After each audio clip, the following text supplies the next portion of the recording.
everybody. Hello, hello. I'm so excited to be here right now, honestly. I love sharing poetry. I love the energy. I love the give and take. So I'm very excited to share these. This first poem, I wrote post meditation. I was outside, I was feeling the vibes, and I was watching the birds fly, and they are absolutely the inspiration for this poem. And I'll explain a little bit more after, but I'll get right into it. I know why the caged bird sings. No, I'm playing. That one's already been done. But I do know why the free bird sits. You see, sitting is a reward for the one who gets to stand. The same way that stopping is a gift for those who are allowed to go. Heavy on allowed because somewhere along the way, choice ceased to be inherent and became something you had to be lucky enough to win. At some point down the line, the cage became the norm and the sky became luxury, far away and a little too far out of reach. The funny thing is, if you've ever watched a bird fly for more than a few seconds, you'll notice first the alarming speeds at which they can reach incredible heights.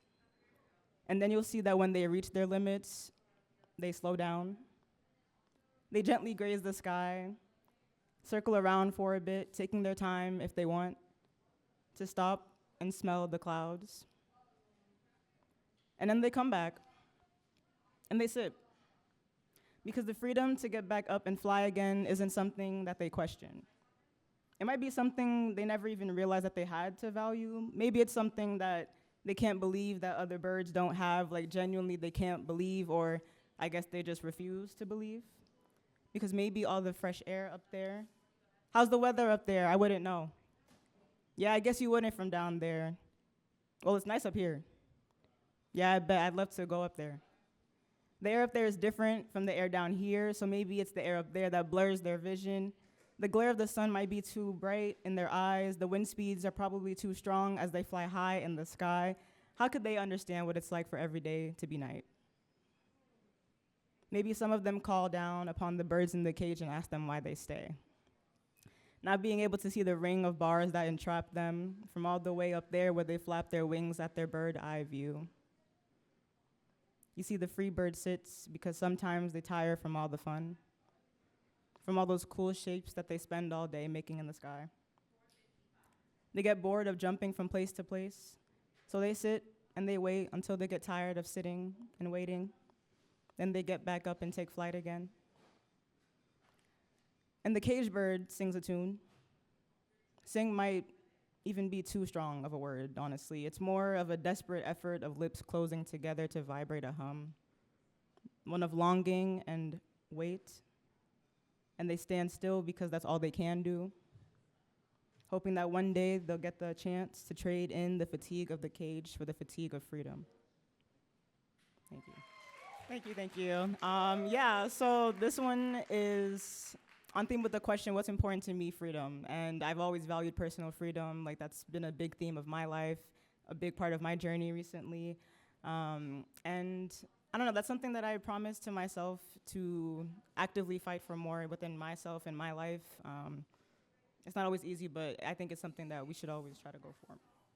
All right, and then the second poem, this one is called The Tower. So I'm very into astrology, all that stuff. I don't know if y'all could tell from the earrings, but I'm very with the universe and all that. And in the tarot deck, the Tower card represents things falling apart and what seems like chaos and destruction, but really it's just getting rid of all the things that are bad to make room for the good. So I really resonate with that. The title actually came to me way after I wrote this poem. I wrote this poem last year, and I just came up with it this year. But yeah, so this one is dedicated to a lot of people. This one's centered around love because I had a lot of tower moments this past year. I've been on my growth journey, my healing journey, and there's been so many things that I've been leaving that like I was scared to let go of, whether that was thoughts or ideals or just bad habits, and I'm clearing those out to make room for love, for joy, for better things in life. So this is The Tower. To those of you in my life and the ones who have yet to join, the foundations aren't holding up like they used to. At some point, the walls that took too many willing hands to build began to falter. I don't even remember seeing the first crack appear. Walls that took years to reach the heights at which they stand. Built strong enough to hold up against any and every storm that could threaten to come my way. Walls that were meant to protect but lost sight of their original purpose. They developed minds of their own and went rogue, locking me in against my will, leaving me trapped inside with my only company being fear. Walls that sheltered me from everything outside but simultaneously trapped all the wrong things within. Walls that knew not foe from friend, walls that ensured rejection could never get near me again, but kept love at too safe of a distance from me. They did a great job at shielding me from hurt, but it's easy to avoid pain when where there should have been a welcome mat laid a do not enter sign. They did what they knew to be necessary for my survival. They were never taught better.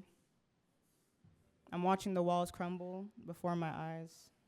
But for the first time in a while, I want to fight the urge to stop it from happening. Thank you. I wrote this one after meeting some new people, because there was a lot of, again, stuff leaving, people leaving my life, but also reconnecting with people that I haven't talked to in a while. So it was a really opening time for me with my heart, my life, and everything. And I'm just very grateful for all the love that I have in my life now and for all the fear that's dissipated and made room for that. And I'm just so happy to be able to share that with everybody. And I hope everyone gets to that time where they can be open and just let love in without fear of rejection or of not getting reciprocation, because you deserve that and you should get that. And that's a right for you. So love yourself, love others, receive the love, give and take, all of the beautiful things. Thank you so much. My name is Rochelle. You can find me on Instagram _Rochelle.G_. That's ROCHELLE. And that's the main social media I use. I also have a podcast, but you can find that in my link on there and everything. So yes, thank you so much, and I hope to see y'all again. Thank you.